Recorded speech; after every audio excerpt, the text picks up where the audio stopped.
Լեգենդ Տիգրան Մեծի մասին։ Ժողովրդական մի լեգենդ կա, որ երբ Տիգրան Մեծը արդեն արքաների արքա էր դարձել, նրան մի անգամ հարցրել են. «Թագավոր, ո՞րն է քո ամենամեծ հարստությունը»։ Բոլորը սպասում էին, որ նա կասի ոսկի բանակ կամ նվաճված հողեր, բայց Տիգրան Մեծը պատասխանել է այլ կերպ. «Իմ ամենամեծ հարստությունը այն մարդիկ են, ովքեր կարող են ինձ հակաճառել առանց վախենալու»։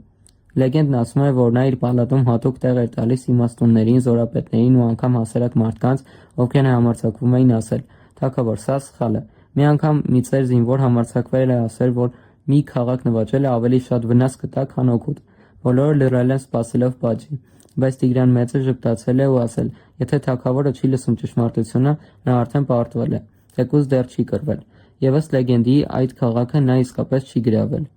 Այս պատմությունը պատմական փաստ չէ, այլ ժողովրդական պատկերացում Տիգրան Մեծի մասին, բայց հենց դա է հետաքրքիր։ Ժողովուրդը նրան հիշել է ոչ միայն որպես նվաճող, այլ որպես խելացի ու լսող առաջնորդ։